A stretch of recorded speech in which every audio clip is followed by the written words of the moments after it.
نظریات کی روح سے، عقائد کی روح سے آپ کو کچھ نہ کچھ کرنا پڑتا ہے، ایک ہونا پڑتا ہے، آپ کو ڈیسیژن لینا پڑتا ہے، آپ کو ایک طرف ہونا پڑتا ہے، یہ منافقت کی پالیسی نہیں چلتی۔ اچھا، انڈیا نے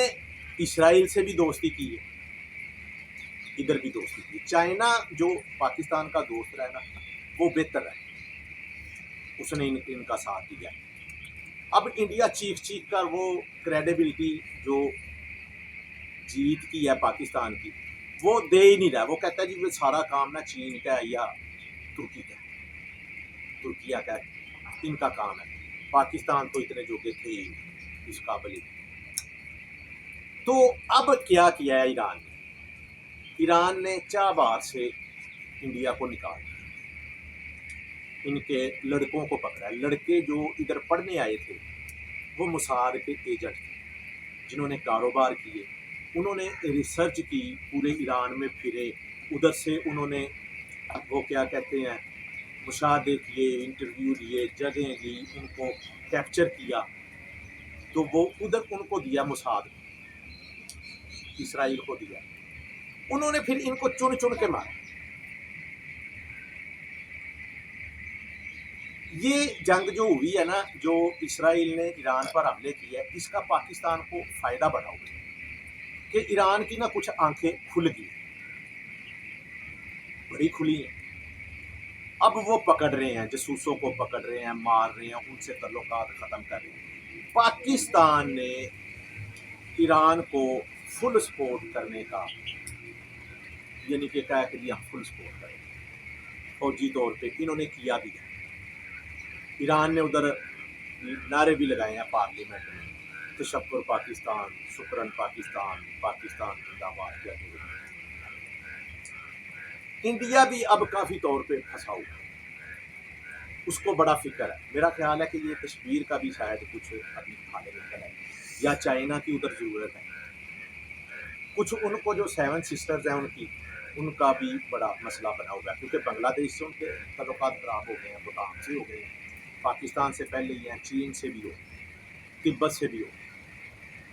تبت کے ساتھ تو خیر چین کا جو مسئلہ ہے ان کے شاید، جو بنگلہ دیش ہے نا، یہ جو پہلے جو 7 سسٹر ہیں، ان کی جو وہ 7 ریاستیں ہیں، جو وہ ان کے وہ علیحدہ ہی سسٹم ہے سارے،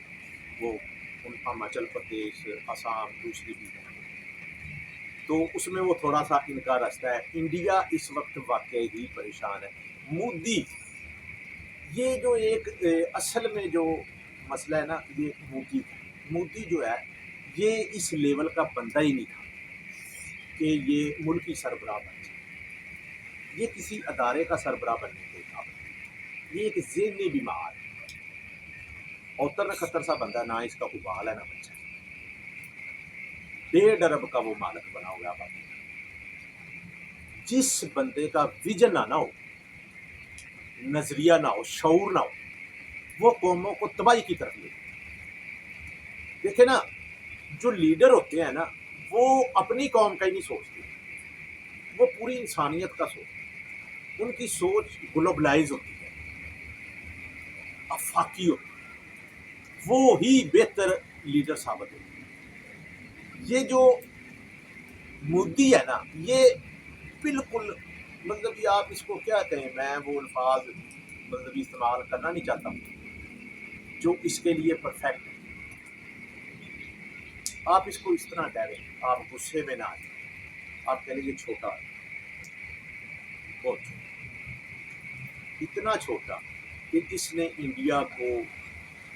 اس سٹیج پہ لا کھڑا کیا کہ وہ کسی قابل ہی نہیں ہے، چاروں طرف اس کو دیکھنا، بنگلہ دیش تک سے،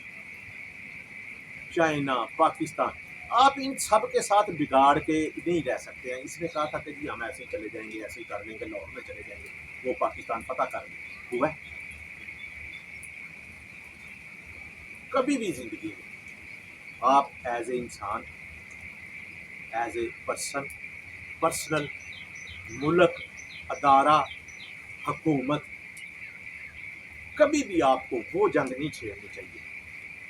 جس کا آپ کو جیت کا یقین نہ ہو۔ چلے جی چھیڑ لیں، آپ کو یقین ہو کہ آپ ہار جائیں گے، لیکن دوسری طرف آپ حق پہ ہونے چاہیے. جس طرح خوارزم شاہ تھا، مرنے کے باوجود، ہرنے کے باوجود، بھاگنے کے باوجود دشمن تک چنگیز خان نے اس کی تعریف کی. جو دشمن تھا اس کی خواہش تھی کہ یہ اس کا ساتھی ہوتا، اس کا بیٹا ہوتا. ہار جائیں یا پھر کم از کم آپ حق پہ تو کھڑے ہوں. آپ یہ نہ ہو کہ آپ باطل پہ بھی ہوں اور آپ کو جنگ جیتنے کا یقین بھی نہ ہو. تو پھر آپ کے ساتھ وہی ہوگا جو آئندہ مودی کے ساتھ ہوگا. جی، اسلام علیکم.